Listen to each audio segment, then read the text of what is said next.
भक्तों, यदि आप कर्ज में डूबे हुए हैं और आर्थिक तंगी से परेशान हैं, तो आपको सूर्य देव के इस महामंत्र का जाप अवश्य करना चाहिए। यह मंत्र बहुत ही शक्तिशाली और प्रभावशाली मंत्र है। इस मंत्र के नियमित 108 बार जाप करने मात्र से ही कर्ज में शीघ्र ही मुक्ति मिलती है, धन और संपत्ति में वृद्धि होती है, घर परिवार में सौभाग्य और शांति बनी रहती है। इस मंत्र से आप कर्ज मुक्त हो जाओगे, धन वृद्धि आपके जीवन में होने लगेगी। सूर्य भगवान बहुत ही दयालु हैं, वह अपने भक्तों की मनोकामनाओं को पूरी करते हैं। इस महामंत्र के नियमित 108 बार जाप करने से आपकी सभी मनोकामनाएं पूरी हो जाएंगी और आपके जीवन में धन की कोई भी कमी नहीं रहेगी।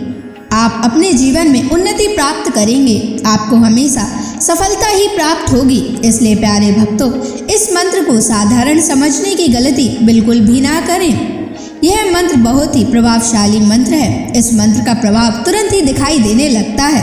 अगर आप सच्ची श्रद्धा के साथ इस मंत्र का नियमित 108 बार जाप करेंगे तो आपका जीवन खुशियों से भर जाएगा और आपके जीवन में कभी भी धन की कमी नहीं आएगी। इसलिए प्यारे भक्तों, इस मंत्र का नियमित 108 बार जाप करें और पूरी श्रद्धा के साथ करें।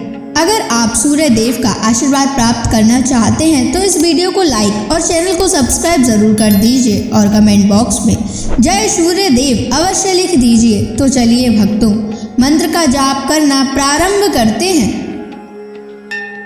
ओम ह्रीं श्रीं सूर्याय सहस्र तेजसे महाधन प्रदायकाय नमः।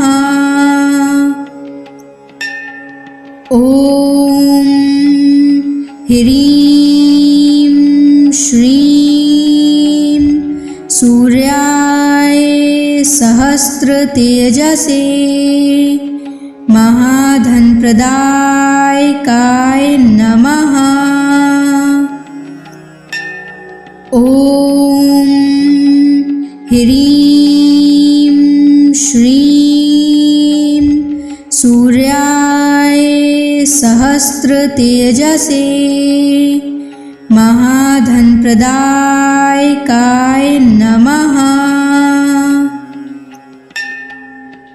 ओम ह्रीं श्रीं सूर्याय सहस्र तेजसे महाधन प्रदायकाय नमः। ओम ह्रीं श्रीं सूर्याय सहस्र तेजसे महाधन प्रदायकाय नमः। ओम ह्रीं श्रीं सूर्याय सहस्र तेजसे महाधन प्रदायकाय नमः।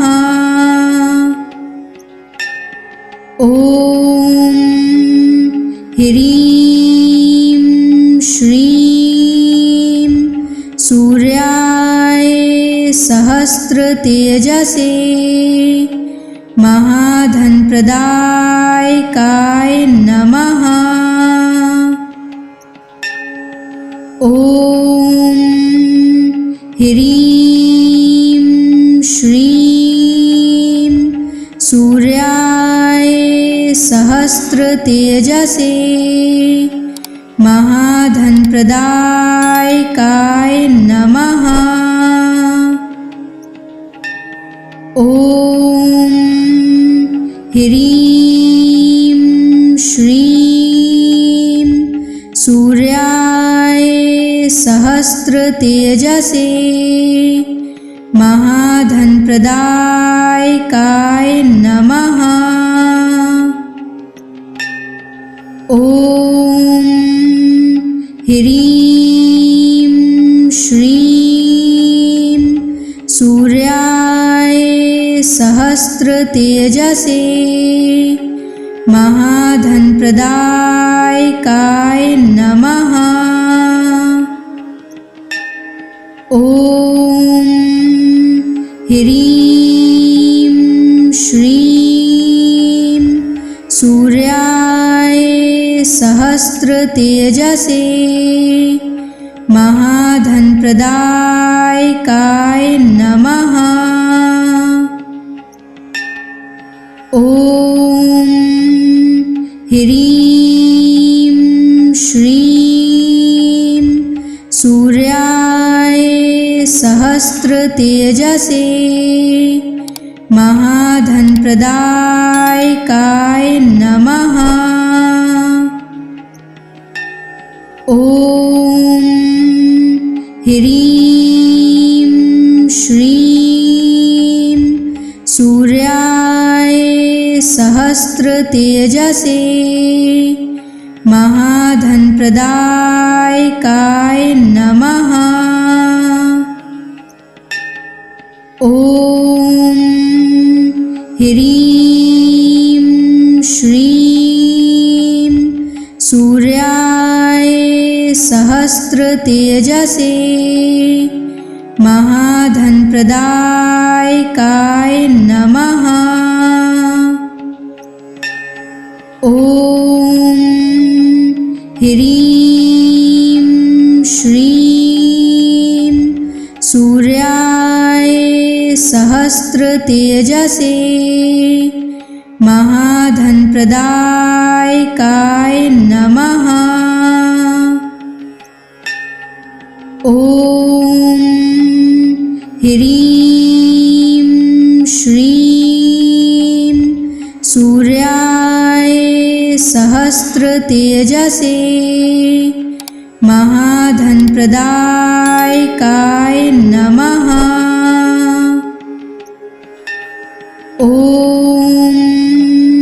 ह्रीं श्रीं सूर्याय सहस्रतेजसे महाधनप्रदायकाय नमः। ॐ ह्रीं श्रीं सूर्याय सहस्रतेजसे महाधनप्रदायकाय नमः। ॐ ह्रीं श्रीं सूर्याय सहस्रतेजसे महाधनप्रदायकाय नमः। ॐ ह्रीं श्रीं सूर्याय सहस्रतेजसे महाधनप्रदायकाय नमः। ॐ ह्रीं श्रीं सूर्याय सहस्रतेजसे महाधनप्रदायकाय नमः।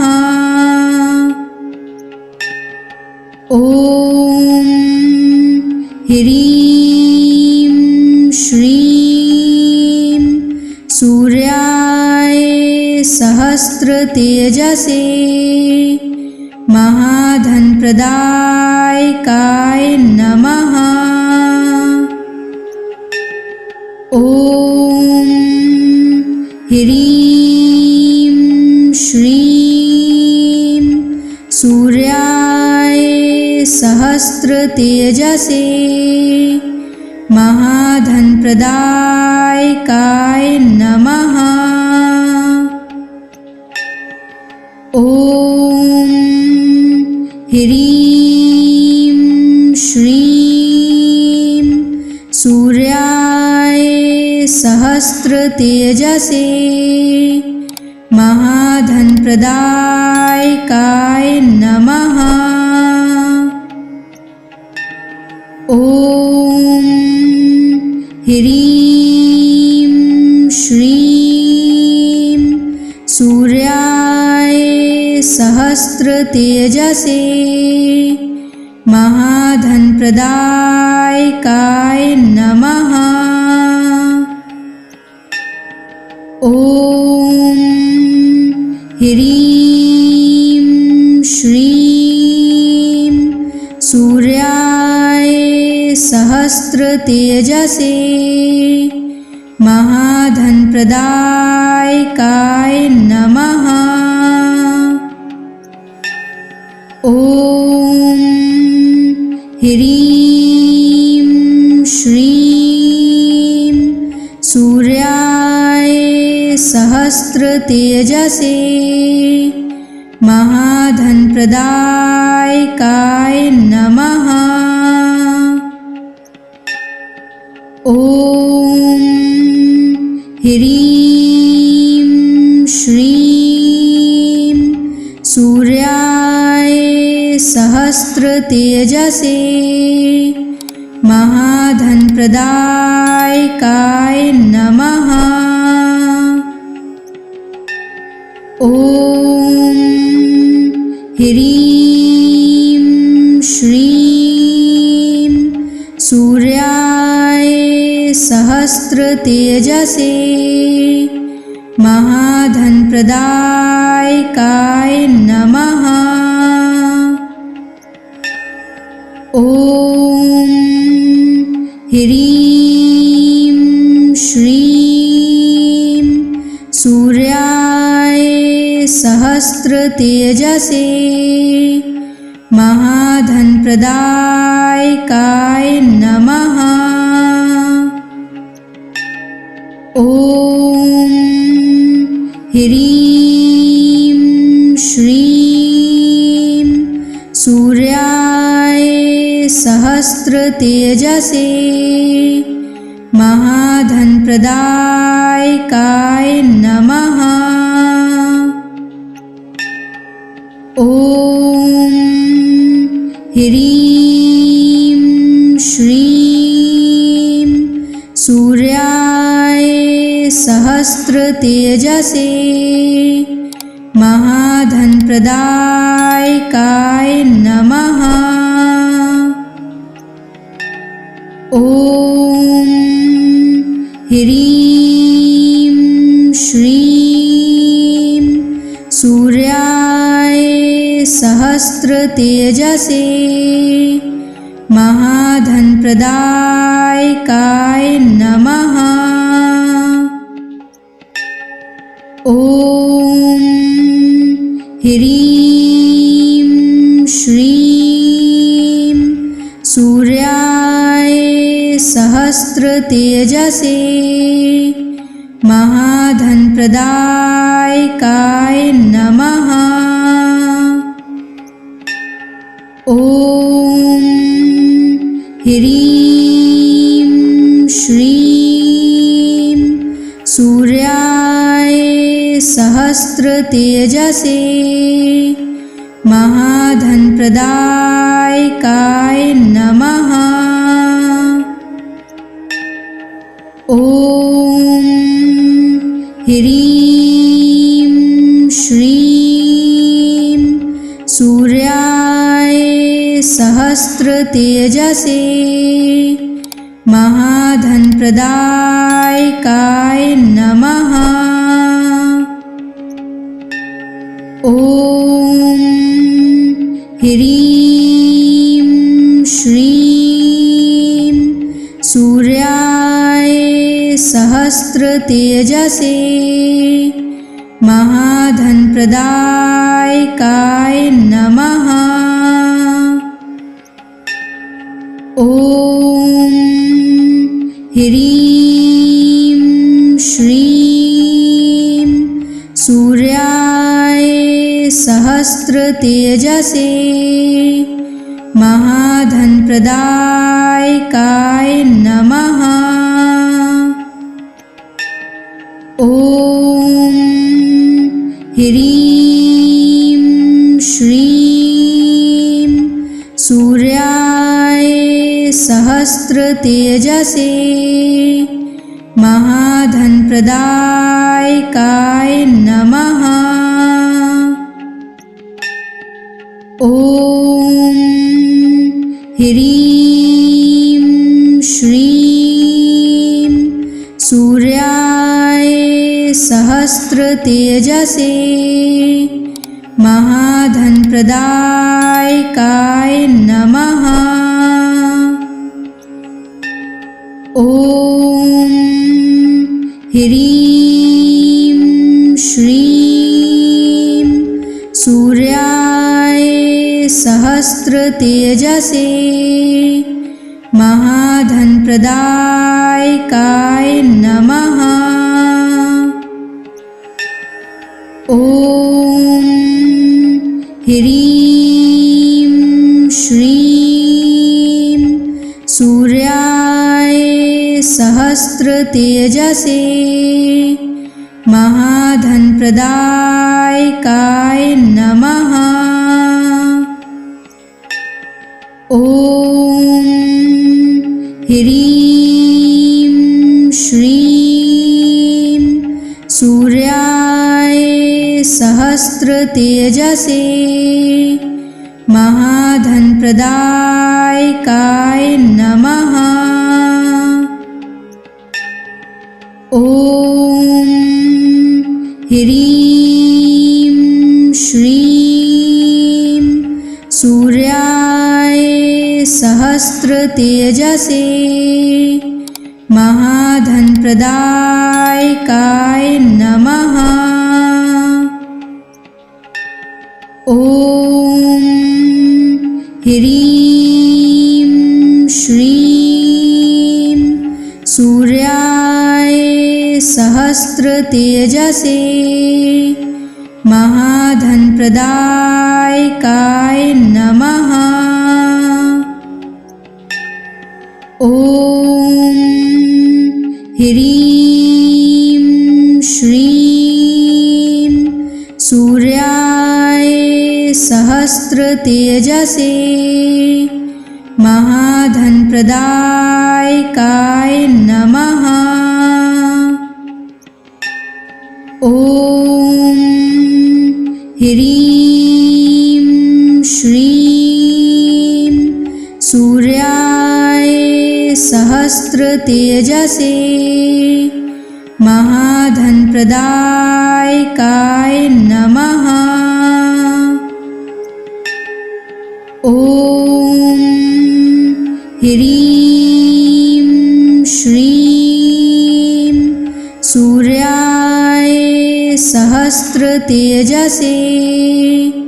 महाधनप्रदायकाय नमः। ॐ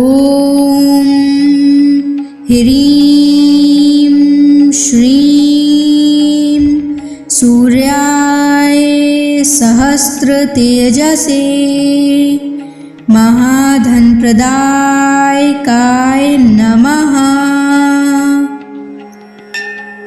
ॐ ह्रीं श्रीं सूर्याय सहस्रतेजसे महाधनप्रदायकाय नमः। ॐ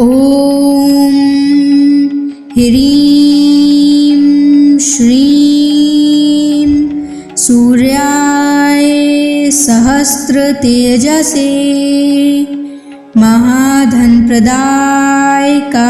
नमः। ॐ ह्रीं श्रीं सूर्याय सहस्रतेजसे महाधनप्रदायकाय नमः। ॐ ह्रीं श्रीं सूर्याय सहस्रतेजसे महाधनप्रदायकाय नमः।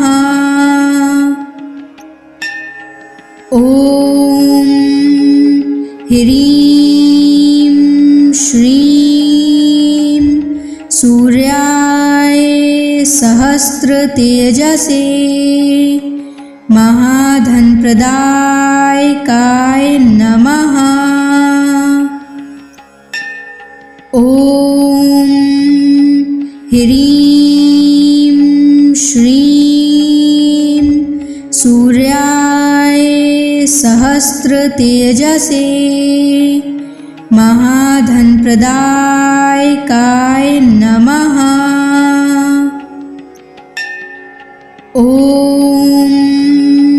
ह्रीं श्रीं सूर्याय सहस्रतेजसे महाधनप्रदायकाय नमः। ॐ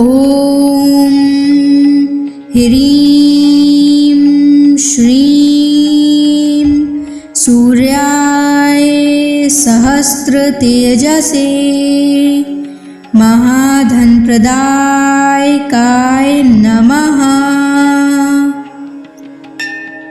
ॐ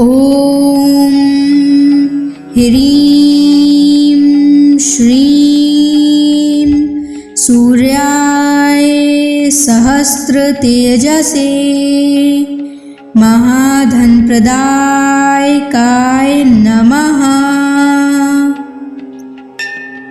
ॐ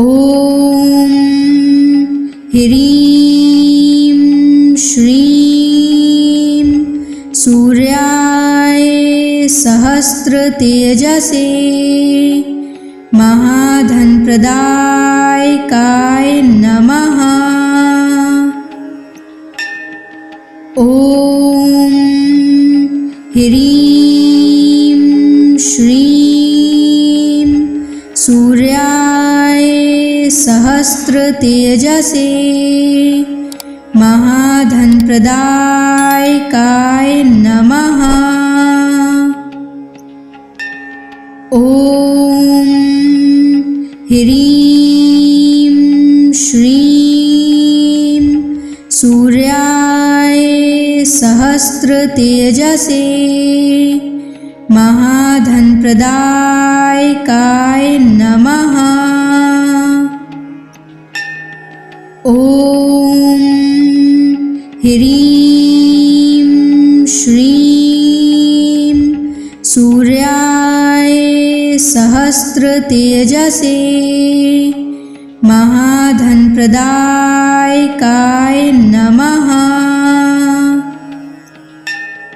ॐ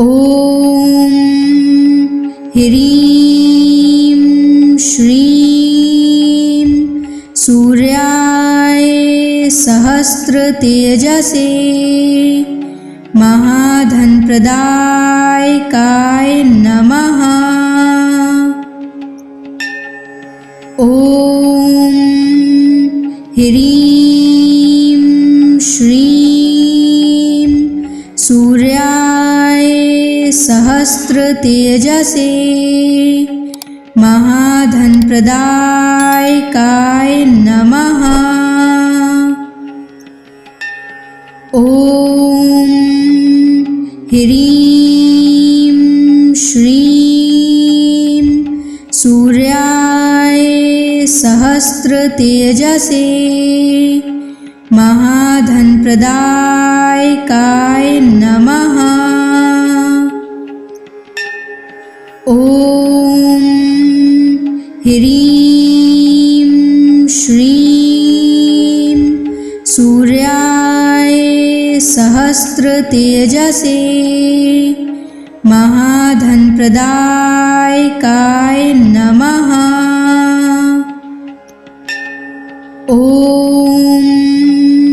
ह्रीं श्रीं सूर्याय सहस्रतेजसे महाधनप्रदायकाय नमः। ॐ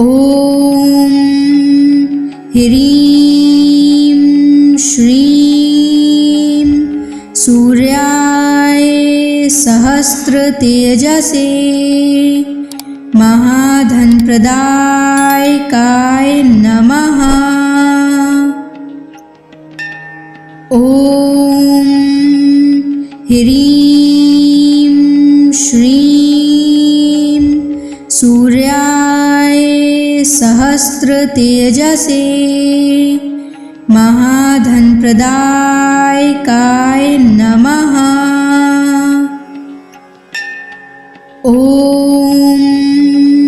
ह्रीं श्रीं सूर्याय सहस्रतेजसे महाधनप्रदायकाय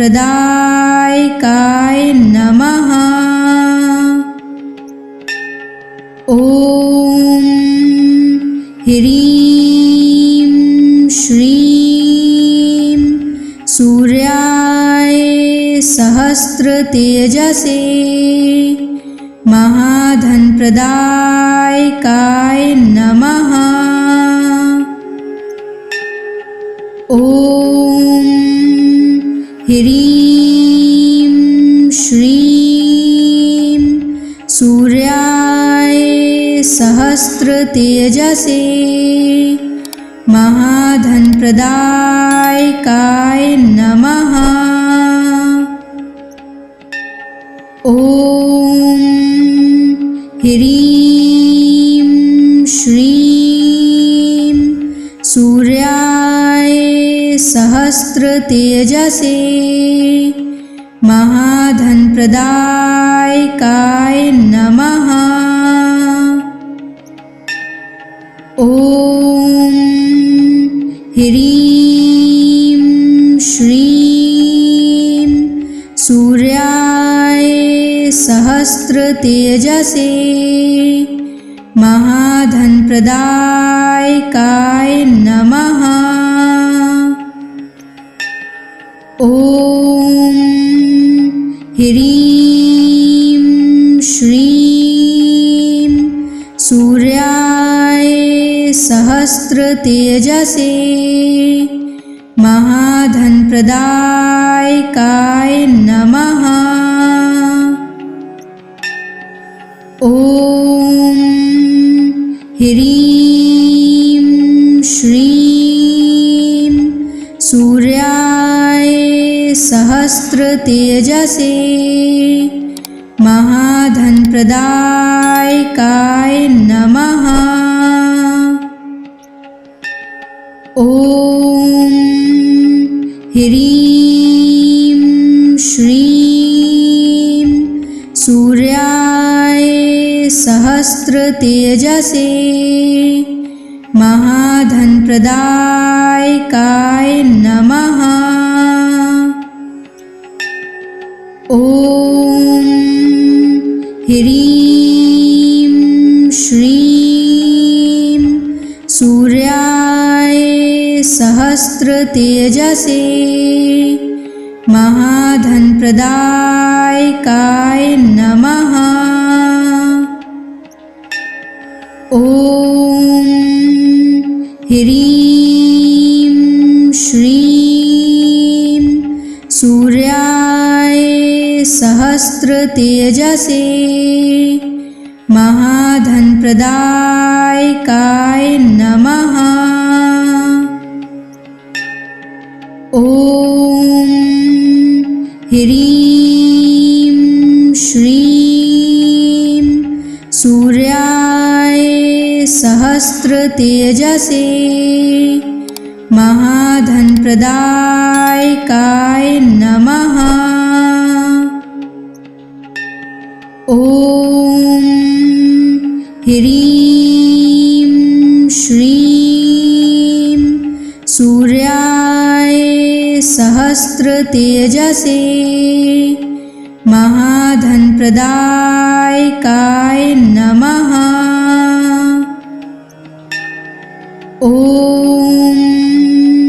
ह्रीं श्रीं सूर्याय सहस्रतेजसे महाधनप्रदायकाय नमः। ॐ ह्रीं श्रीं सूर्याय सहस्रतेजसे महाधनप्रदायकाय नमः। ॐ ह्रीं श्रीं सूर्याय सहस्रतेजसे महाधनप्रदायकाय नमः। ॐ ह्रीं श्रीं सूर्याय सहस्रतेजसे महाधनप्रदायकाय नमः। ॐ ह्रीं श्रीं सूर्याय सहस्रतेजसे महाधनप्रदायकाय नमः। ॐ ह्रीं श्रीं सूर्याय सहस्रतेजसे महाधनप्रदायकाय नमः। ॐ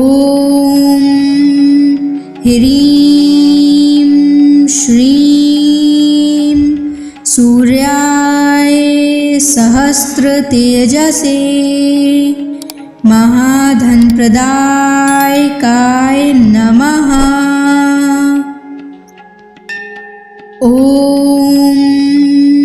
ह्रीं श्रीं सूर्याय सहस्रतेजसे महाधनप्रदायकाय नमः। ॐ ह्रीं श्रीं सूर्याय सहस्रतेजसे महाधनप्रदायकाय नमः। ॐ ह्रीं श्रीं सूर्याय सहस्रतेजसे महाधनप्रदायकाय नमः। ॐ ह्रीं श्रीं सूर्याय सहस्रतेजसे महाधनप्रदायकाय नमः। ॐ ह्रीं श्रीं सूर्याय सहस्रतेजसे महाधनप्रदायकाय नमः। ॐ ह्रीं श्रीं सूर्याय सहस्रतेजसे महाधनप्रदायकाय नमः। ॐ ह्रीं श्रीं सूर्याय सहस्रतेजसे महाधनप्रदायकाय नमः। ॐ ह्रीं श्रीं सूर्याय सहस्रतेजसे महाधनप्रदायकाय नमः। ॐ ह्रीं श्रीं सूर्याय सहस्रतेजसे महाधनप्रदायकाय नमः। ॐ ह्रीं श्रीं सूर्याय सहस्रतेजसे महाधनप्रदायकाय नमः। ॐ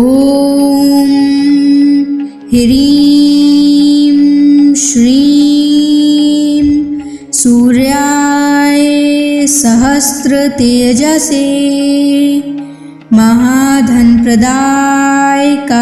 नमः। ॐ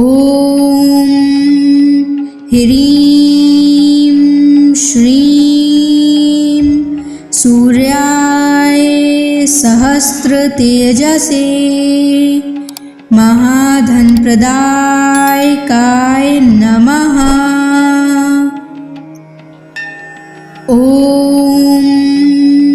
ह्रीं श्रीं सूर्याय सहस्रतेजसे महाधनप्रदायकाय नमः। ॐ ह्रीं श्रीं सूर्याय सहस्रतेजसे महाधनप्रदायकाय नमः। ॐ ह्रीं श्रीं सूर्याय सहस्रतेजसे महाधनप्रदायकाय नमः। ॐ ह्रीं श्रीं सूर्याय सहस्रतेजसे महाधनप्रदायकाय नमः। ॐ ह्रीं श्रीं सूर्याय सहस्रतेजसे महाधनप्रदायकाय नमः। ॐ ह्रीं श्रीं सूर्याय सहस्रतेजसे महाधनप्रदायकाय नमः। ॐ ह्रीं श्रीं सूर्याय सहस्रतेजसे महाधनप्रदायकाय नमः। ॐ ह्रीं श्रीं सूर्याय सहस्रतेजसे महाधनप्रदायकाय नमः। ॐ ह्रीं श्रीं सूर्याय सहस्रतेजसे महाधनप्रदायकाय नमः। ॐ ह्रीं श्रीं सूर्याय सहस्रतेजसे महाधनप्रदायकाय नमः। ॐ ह्रीं श्रीं सूर्याय सहस्रतेजसे महाधनप्रदायकाय नमः। ॐ ह्रीं श्रीं सूर्याय सहस्रतेजसे महाधनप्रदायकाय नमः। ॐ ह्रीं श्रीं सूर्याय सहस्रतेजसे महाधनप्रदायकाय